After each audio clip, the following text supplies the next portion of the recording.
Hey ladies! Welcome to the training that I'm referring to as creating balance, because that is really what balancing your blood sugar is all about. And there's just so many people right now that overcomplicate it, make it so confusing and overwhelming that you don't even know what type of action you really should be taking. It's used almost as like a fear-mongering tactic to scare you into eating the way that that person talking about blood sugar eats. And I just don't like that kind of stuff because it's really not education. And I'm a true educator. I really want you to deeply understand your physiology and not fear your body. I want you to know enough to be able to harness your deepest potential by working with your body and providing it the resources and raw materials it needs to really thrive. That's what nutrition is all about. It's not about rules or guidelines. That's not what it's about. So in this training, it's time to bust up some blood sugar myths, and hopefully we actually bust up some carb myths while we're at it. And I'm passionate about this topic because when I was diagnosed with PCOS, I was really fear-mongered into fearing carbs, sugar, and even fell for keto and low-carb diets. And I couldn't understand why some of my symptoms faded while others started actually popping up with a vengeance, and why my blood sugar issues and insulin resistance wasn't really getting that much better. And it's really because I fell for these myths. So the first myth that I fell for was that blood sugar is bad. And people really use this phrase as a weapon against me. Don't eat carbs because they'll spike your blood sugar. But as I learned about the body, I saw how many of our cells, especially our brain and central nervous system, either prefer or can only run on glucose, aka the sugar that comes from carbohydrates.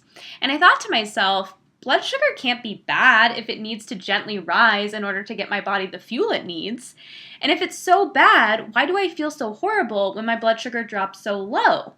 So this really led me to bust the second myth, which is insulin isn't bad either, yet it's so demonized. It's a hormone secreted by the pancreas that kind of acts as a key to let blood glucose or sugar into the cell to be used as fuel. This in turn will then lower the sugar that's in the blood because then the sugar is getting into the cell. The problem is when we walk around with chronically heightened blood sugar and chronically heightened insulin, which is telling us that the cells are actually not getting the sugar that they need. They're starving. So no wonder this causes health problems. Why are we blaming blood sugar and insulin for a cell problem?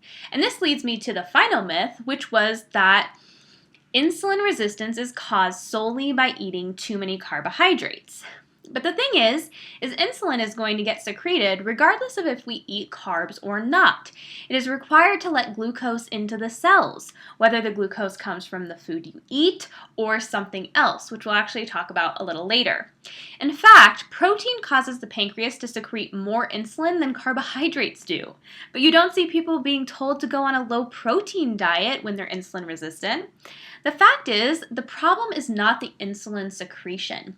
It's actually that the cells are becoming less and less sensitive to the insulin, and so the body is having to produce more in order to get that sugar into the cell. This means that the cells are having a really hard time getting the fuel that they need. And there are many factors that drive the cells to stop responding to insulin properly, which we're going to talk about in depth today. So the problem with demonizing carbohydrates is that when you're insulin resistant or having blood sugar issues, you're already not getting the energy that you need. And you probably aren't using fuel too well in the first place. And the sad part about this is that many cells will resort to using their backup system of burning free fatty acids whenever possible, which is actually a pretty inflammatory process called lipid peroxidation. And then if certain cells can't burn fat, because there are certain cells in our body that can only burn glucose, the body will actually just keep pumping out insulin until there's enough insulin for the body to get glucose into the cell. And with the free fatty acids present, the cells will be a lot less responsive to that insulin. And so instead of addressing the actual problem out there, there are many so-called experts that are just recommending you to just cater to your imbalanced body. But here, we don't accept that crap. We work hard to restore balance to our system. We get to the root cause of why our cells aren't using energy well and give them everything that they need in order to use energy the right way again.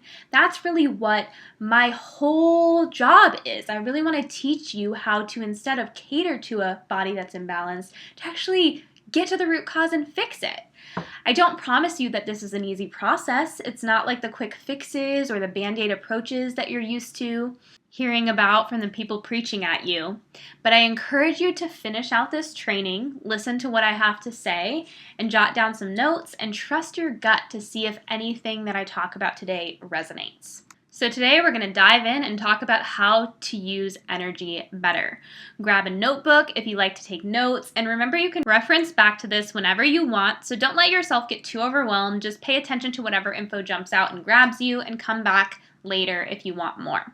Treat this as a time for some self-care. Grab a refreshing drink or a relaxing drink and just sink in and let true education relax you, set you free, and give you hope. This is not a fear-based training. And then make sure to take a deep breath. Sometimes when we have some long-held beliefs, it can be really hard to let them go because they feel safe. They're what we're used to.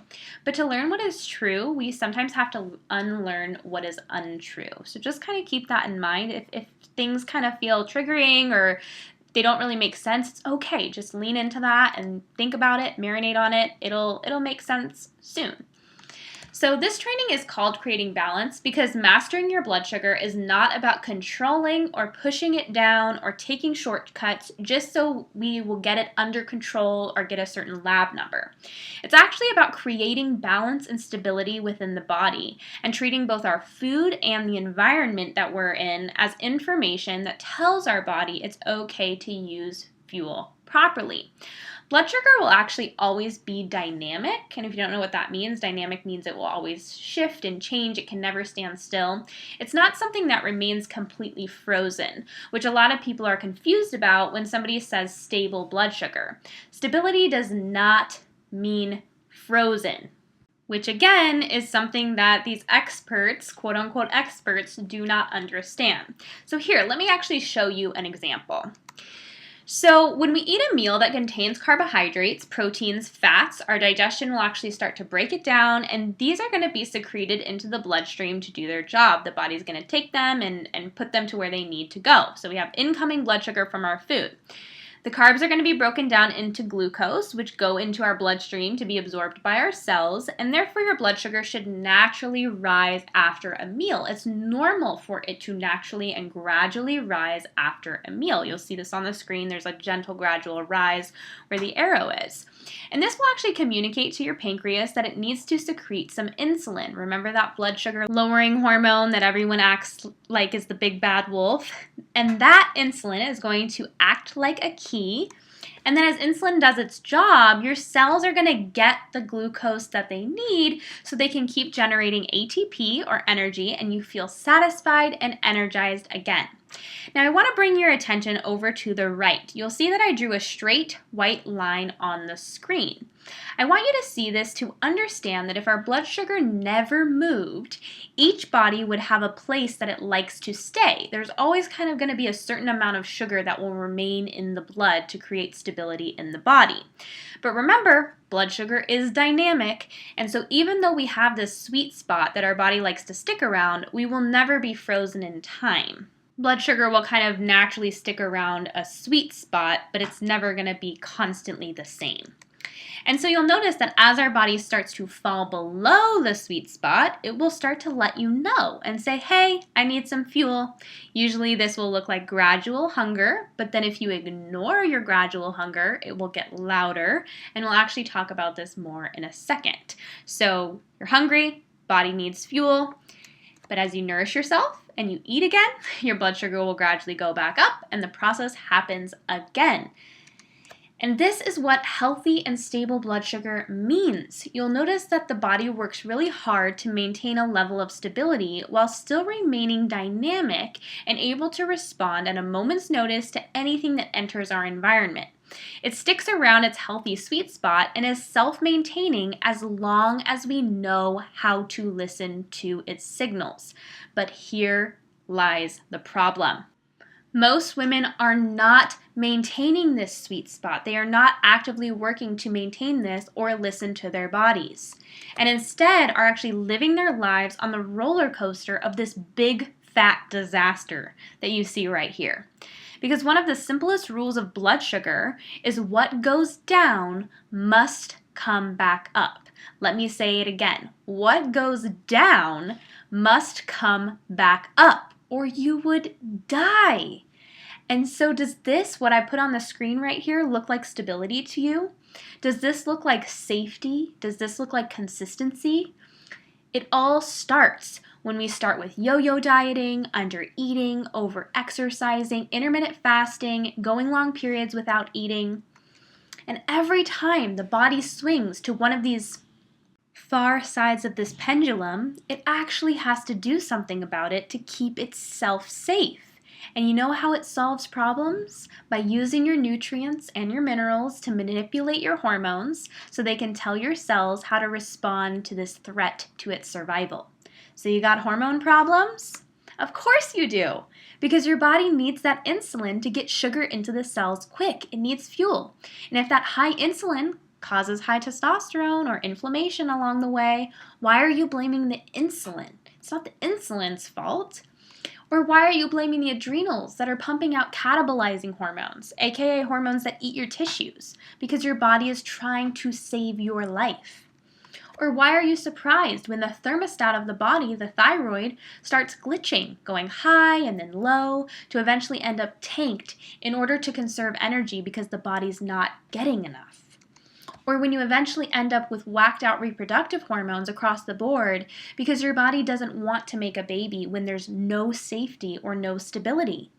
Of course your hormones are imbalanced, because I hate to break it to you, but your body doesn't run on thin air.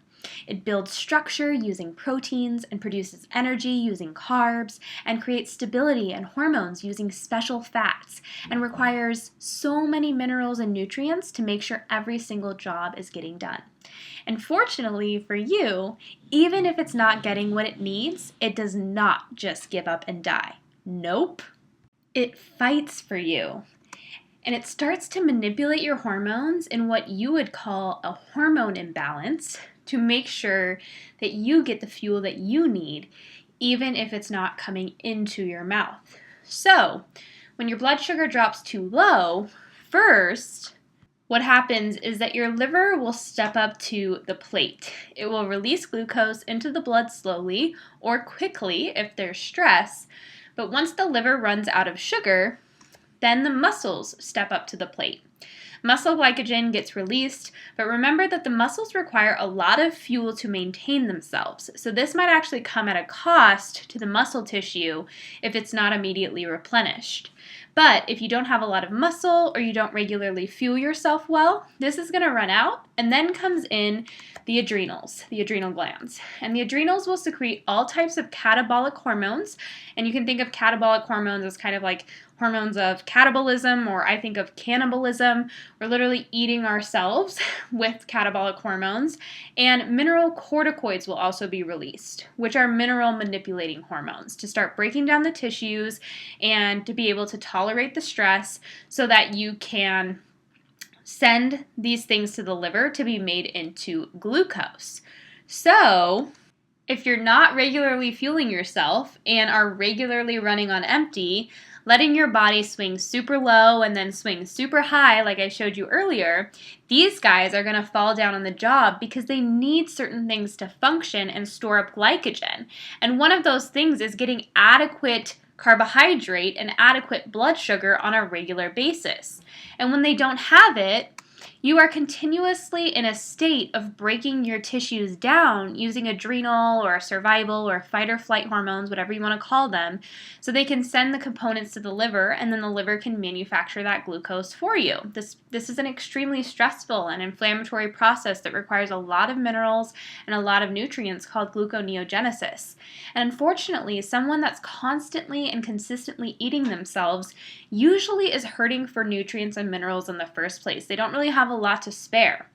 This is why you may or may not even be hungry anymore. Your body has resorted to much louder signals telling you it's no longer being provided the stability it's craving. So of course you're feeling bloated and inflamed and you're craving sugar all the time and you're losing your hair and you're exhausted and you have really bad digestive issues and maybe chronic UTIs or yeast infections. Of course you have PMS and a really terrible period, or maybe it's irregular.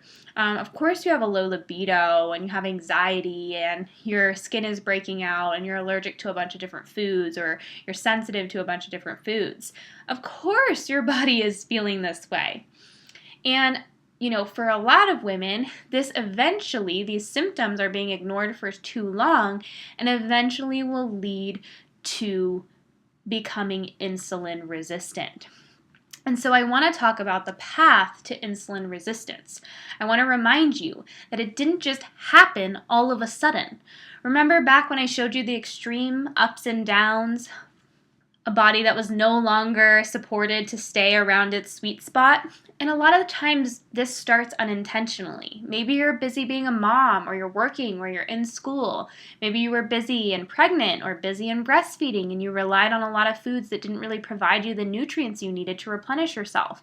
Maybe you just ignored your hunger or ran off of coffee all day, and maybe you didn't eat very often, or even suffered from an eating disorder, or maybe you were a high school or a college athlete that just didn't even realize they weren't fueling their body appropriately for the amount of exercise. This is usually where it starts, unintentionally putting the body under more stress and not providing it the tools or the fuel it needs to recover, and this is really how it begins.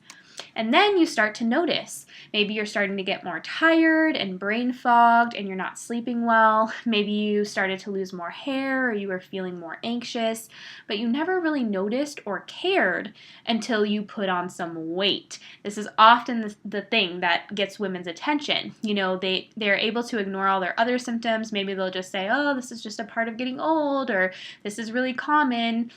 But once that belly had some fat on it, you were like, nope, and hopped on the nearest fad diet to get it off. Maybe it came off at first, or maybe it didn't. Not the point, because you still weren't listening to your body, and those swings, the swings we talked about earlier, they were still going.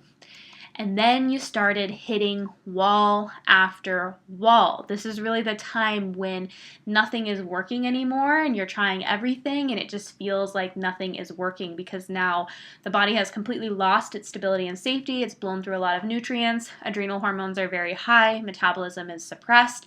And this is really where the downhill slide begins. And now things are in the trash, right? So maybe you even finally got a diagnosis, you were feeling really crappy and you didn't know what was going on, but you had no clue what to do because you've already tried everything. You've already tried all the extremes.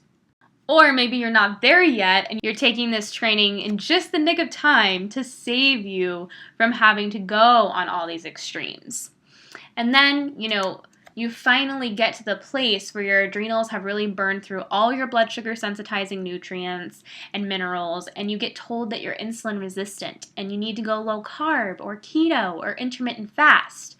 But no one's acknowledging that this is a cell problem and a stress problem. I hope you're very clear by now that blaming carbs for much bigger issues is going to get you nowhere fast. And so at the end of the day, insulin resistance is really a cell stress problem caused by years and years of the body having to compensate for not having the tools it needs to respond to the stressors it's under. That's really it. And I love to show this iceberg analogy because while so many experts are screaming carbs are bad and insulin is bad and blood sugar is bad, you're being distracted from focusing on what's actually going on beneath the surface. There are really so many factors that are driving the cell's resistance to insulin, and it is actually just a symptom of a much greater problem. And so you'll see I wrote down things like low magnesium, a high polyunsaturated fatty acid diet, estrogen dominance, iron overload, so, having a really big imbalance of minerals, not getting enough protein in the diet, having low potassium, getting really poor sleep or lack of sleep, not getting enough sunlight, having a really burdened liver, maybe you have poor gut health, maybe it's SIBO or small intestinal fungal overgrowth, maybe you have chronically elevated cortisol, which we talked about a little bit more in depth today. Maybe there's hypothyroidism involved or a sluggish thyroid. And all of these factors start with the swings that we talked about. Remember, it starts small, right? The body starts to lose its stability, and then over time it's like a domino effect and things start to spin out of control. And so how do we create stability again? Well, we've got to start with the simple stuff. We've got to start with the foundations because all of this stuff can seem really overwhelming. So what are the 5 things we need to prioritize in order to start feeling better and seeing results? I actually count these as the top 5 priorities that need to be done daily on a regular and consistent basis when dealing with blood sugar issues and even bigger issues. The first one is eating protein, carb, and fat every 3 to 4 hours. The second one is watching what types of fats you're eating. The third one is making sure you're getting an adrenal cocktail in, which we'll talk more about, and making sure you're getting plenty of magnesium, and supporting your sleep, specifically sometimes with a bedtime snack. So let's dive into these 5 things. So the first one is probably something you hear me talk about a lot, but I'm reiterating it because some people really don't take it seriously. They think it's just too simple and like, yada, yada, yada, like, I'll just ignore this one. But it's so important for us to be eating protein and carbohydrate together to maximize our blood sugar balance. You see, protein stimulates the secretion of insulin actually more than carbohydrates do, which is what actually makes it so helpful for keeping blood sugar stable. Carbohydrates' job is to provide the cells glucose, so they're actually very effective at raising blood sugar. So protein raises insulin, and carbohydrates actually raise blood sugar, and the insulin is what actually allows the blood sugar into the cells. So combining these two together keeps our blood sugar levels in a much better sweet spot, allowing our body to maintain that stability that it so craves. Now remember how we talked about a healthy liver being able to maintain blood sugar for up to 8 hours? Well, a liver that has been under stress, which is most of our livers, to be honest, like let's just be honest here, has a hard time storing up enough glycogen to keep blood sugar stable for very long. So most people will start to struggle with maintaining that stability or that blood sugar stability around 3 to 4 hours after eating.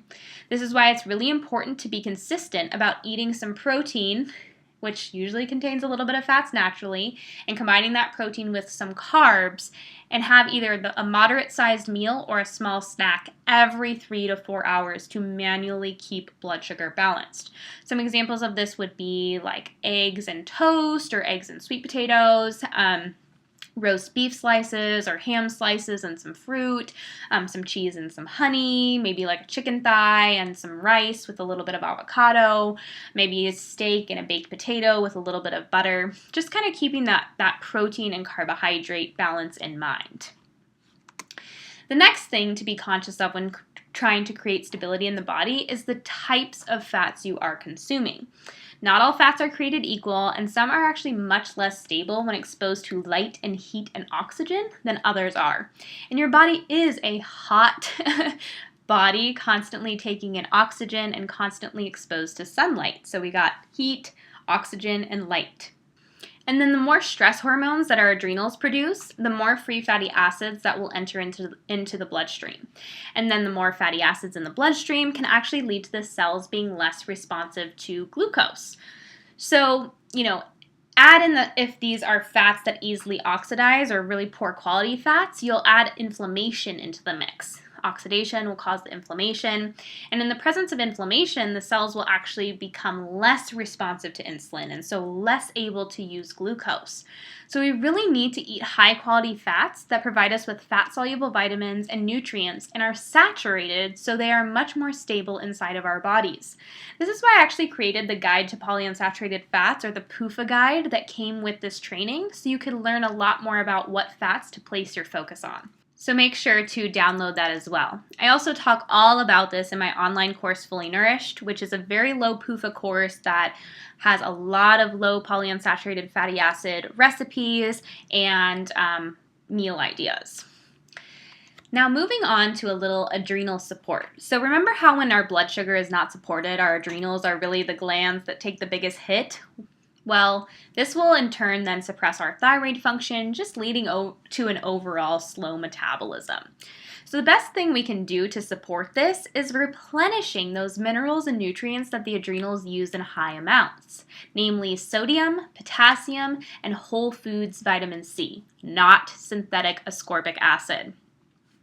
Now, of course, there are are way more nutrients that the adrenals use, and I go over this in Fully Nourished, but these are kind of your main best friends when you're trying to replenish your adrenals and get your body out from under some of that stress. So some great places to get these minerals, sodium's going to come mostly from sea salt. I like to just choose a high quality white pure sea salt. And then for potassium, high quality coconut water or fresh fruits or fruit juices are all great places for potassium. And then vitamin C is going to come from fruits and citrus and things like camu, cherries, things like that. So I actually have two different options for an adrenal cocktail here on the screen. One is one that you can make yourself with just 8 ounces of orange juice, a splash of heavy cream or coconut cream if you want, and a big pinch of sea salt. The orange juice will have some potassium and some vitamin C, and then of course the sea salt will provide some sodium. Some people choose to add a little bit of cream of tartar for some extra potassium, but that's completely optional. Another easy not so DIY adrenal cocktail is the one by the brand Jigsaw Health, which you just take a scoop of that and put it in some water, and it's full of potassium and sodium and whole foods vitamin C and ready to go. It just doesn't taste as yummy as the one with orange juice. Now, on to our magnesium. So once we focused on potassium and sodium, it's really important to keep our magnesium levels in mind. Magnesium is hands down one of the most important minerals in our body. It protects us from oxidative stress, it sensitizes our cells to insulin, it relaxes our muscles, and plays a role in over 400 enzymatic reactions in the body. I mean, if you have a problem, it's most likely in some way, shape, or form related to magnesium in some way. So the problem is the more stress we're under, either internal stress or external stress, the faster we burn through magnesium. So many of us are walking around really magnesium depleted. But just like watering a plant that's kind of dried up too fast, the same thing can happen with our bodies if we add in magnesium too fast. So it's really important to implement magnesium with sodium and potassium because they all work together, and to not do too much of any one thing too fast. And this is why starting with things like magnesium baths or foot baths with Epsom salts or magnesium flakes, and using topical either like magnesium oils or magnesium lotions are actually a great place to start. Magnesium bicarbonate water, whether you purchase it or make it at home, which you can search that on the internet. There are many different recipes on how to, or examples on how to make it, can also be a very great and supportive way to start getting magnesium in gradually. And then some people, once they've kind of worked on their minerals a little bit for some, a short period or consistent period of time, then they can really benefit from adding in some other forms of magnesium, like magnesium glycinate, malate, and threonate are probably some of the best and most bioavailable forms of magnesium. Hands down, magnesium is one of the most important nutrients that many of us are just not getting enough of, and is so important to put some focus on. Now lastly, supporting your sleep with a bedtime snack is an effective way to fill your liver up with glycogen and support blood sugar balance before you fast for the next 8 to 10 hours in bed while you sleep. A lot of people go to bed a few hours after their last meal and then start to wake up around that 6 to 10 hour mark after eating and can't go back to sleep. Or they start to get night sweats or toss and turn or wake up throughout the night. This can also be why morning blood sugar readings are quite high. Some people have that what is called the dawn phenomenon. They have really high blood sugar in the morning. It's actually your body is making its own glucose and eating itself, like we talked about. This is a sign that our stress hormones have kicked in because blood sugar has dropped too low during the night. So a great way to combat this is by eating a little something before bed and finding the snack that works for you. Now I expand a lot on this in Fully Nourished and actually have a whole lesson dedicated to it because it's a really important tool and it has been very helpful for a lot of women trying to regain a good night's sleep. Now, everyone needs to find their sweet spot with what works for them. Some people really like a starchy bedtime snack, like some oats or oatmeal. And then some need a little bit more protein. So they like to do either like beef jerky or cheese with a little bit of fruit. And then some people need more sugar. So they'll lean more towards like warm milk with honey or maybe some ice cream with a little bit of protein powder. It really all depends. And if you haven't already taken my metabolism training, which is also a free training like this one, you can take that and learn about your metabolic markers to find your sweet spot with the bedtime snack. But I also talk about this in Fully Nourished as well. But good sleep is essential for good hormone function, better blood sugar balance, better metabolism, and better sensitivity to insulin.